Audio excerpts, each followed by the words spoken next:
Number 14, explorers called for European civilization.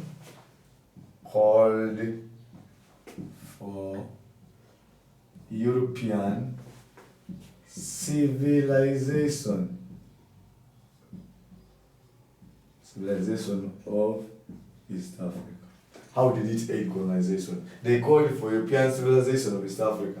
Of course, they wanted the men like missionaries to come and carry out civilization, changing the East African people from that mentality, that traditional way of life, to a new way of life. In fact, they called the Africans were termed as primitive, barbaric, and archaic.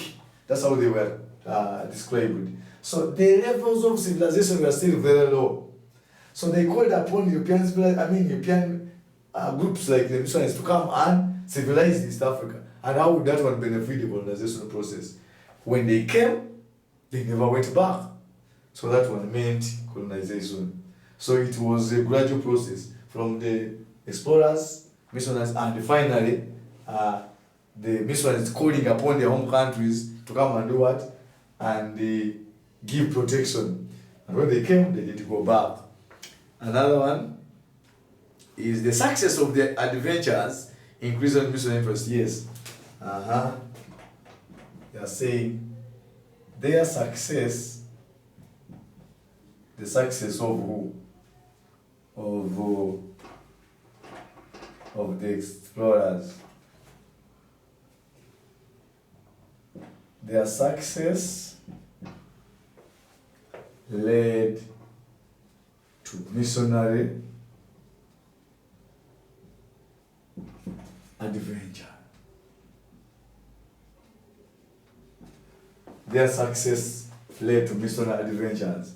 Success of who? Success of explorers, leading to the coming of missionary groups. And of course we know that these were also agents of European colonization. So their success was enough boost to see more European groups coming. And which group we are referring to is the missionaries, who were also agents of colonial rule. So with that, it marks the end of the roles played by explorers in colonization. Now after explorers, we go to the missionaries.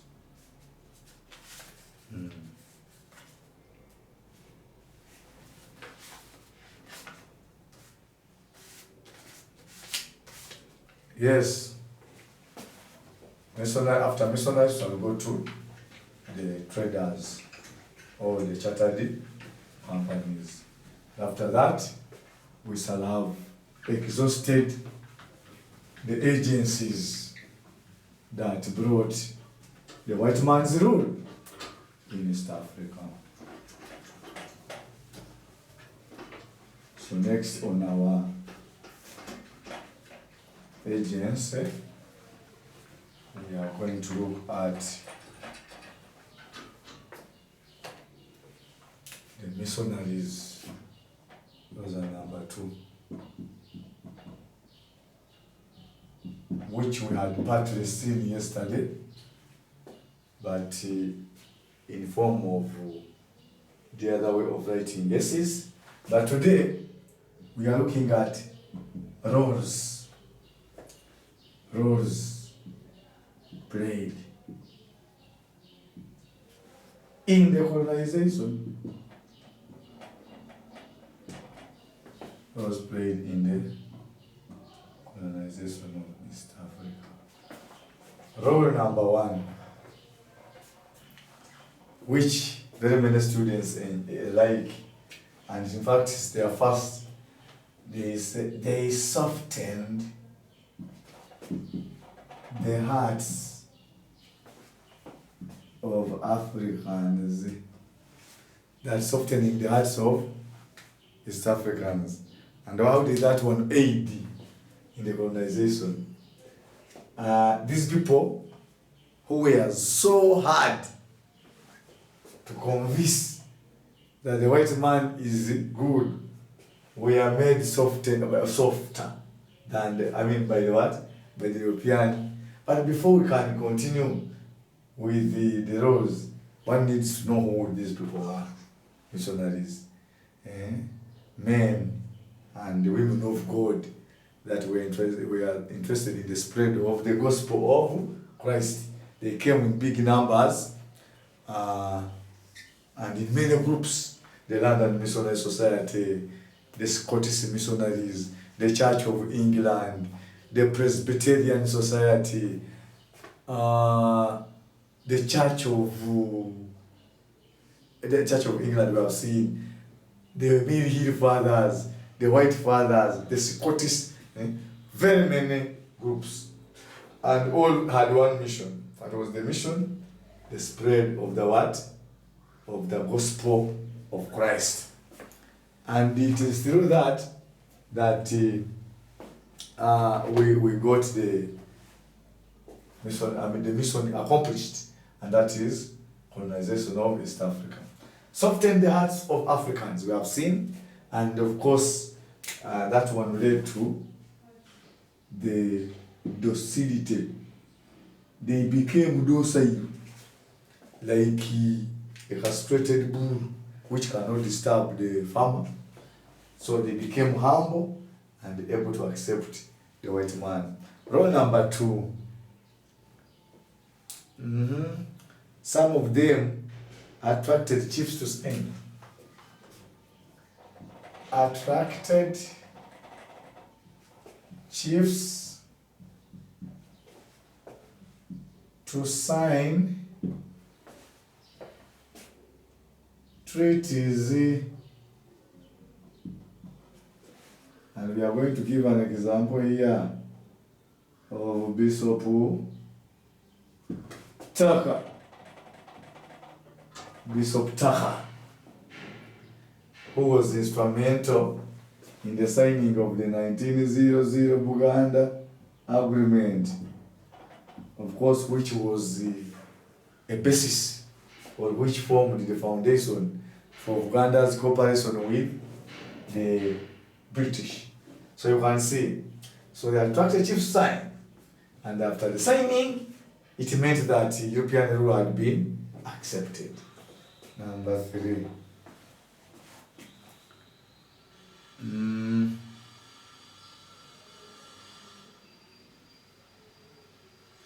Through their teachings, they called on their own government to occupy the areas of war.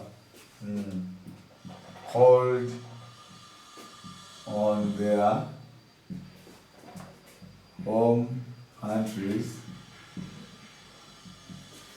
to occupy areas they worked in.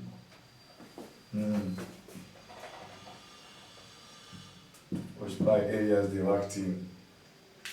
Called on their home countries to occupy areas they worked in. How would they call upon their home countries to come and occupy? It is because of the hostility that they were confronted with. The hostile societies were not going to be left at that. So the more they faced hostility, the more they called upon their own countries to come and do what? And protect them. And it is from there that they occupied those areas. After realizing the importance of those areas, it could have been hostility or the viability of those areas, economic viability. How important are those areas economically?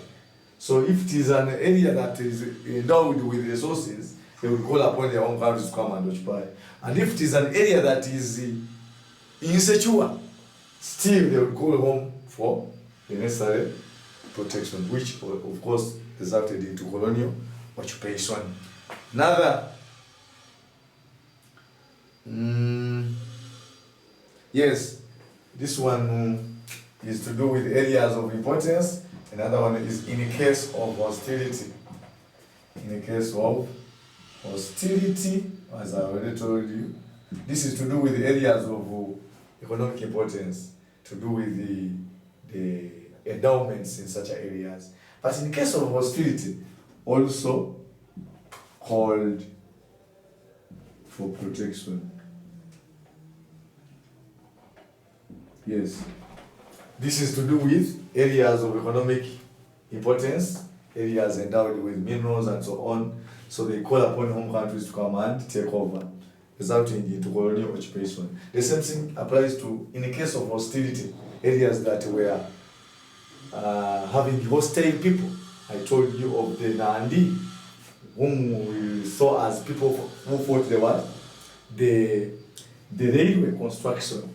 It was referred to as the long iron snake, which of course was to be fought and later had to be defeated. So when it came to hostility in such areas, the European missionaries did not hesitate to call upon home for protection. But then how did the protection result into the colonization? The protection that came did not go back. So when they came disguising as the people who had come to protect their men and women with the Bible, they never went back. So that's how colonization was finally brought in. So much as they were men and women of God, they called their own people who came and protected them. But the protection was not real protection. It came in form of another motive, which was colonization. That is to do with the role of hostility. Then we have this role to do with establishment of farms. Establishment of farms. That's one of the missionary activity. Establishment of farms. Farms were mainly established in East Africa. But then, we also say that this was in line with colonial economic activities.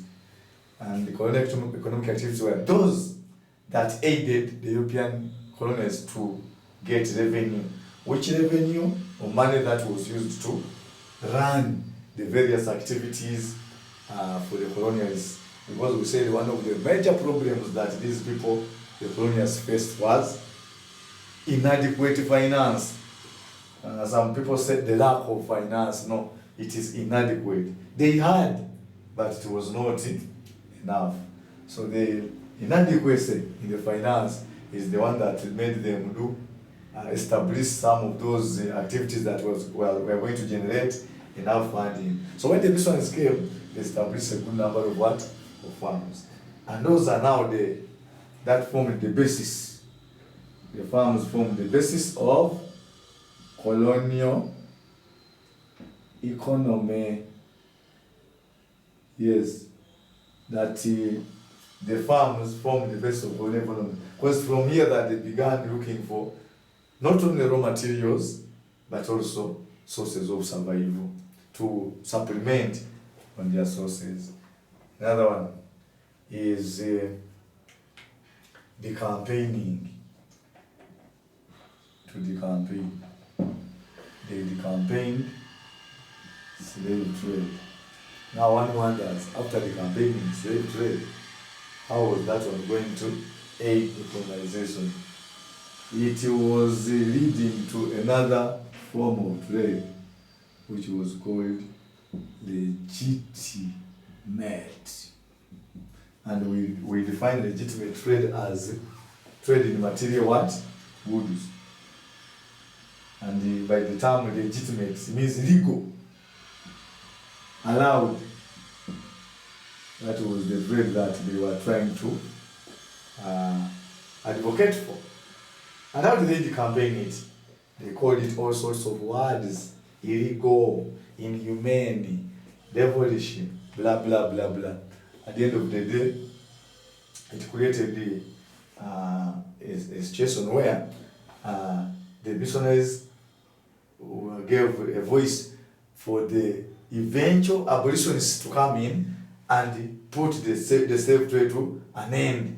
And when they put the slave trade to an end, it was a germinating ground for legitimate trade, the trade in material goods. Yes, they built transport. Another, built transport. modes. For example, here we talk about roads, all those.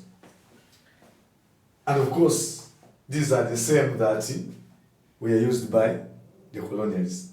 The same transport modes put in place by the missionaries were the ones used by the eventual colonialists.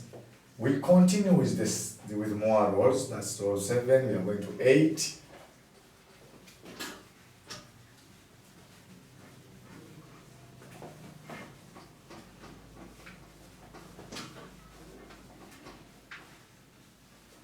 We are going to role number 8.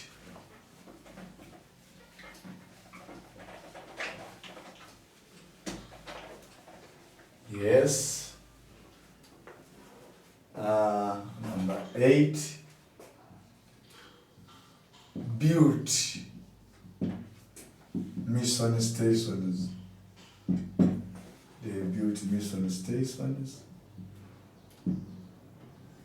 And how does that one aid colonization? The mission stations are the ones that finally became colonial headquarters. Yes. They are the ones that finally became colonial headquarters. The ones that we refer to as bombers. Yes.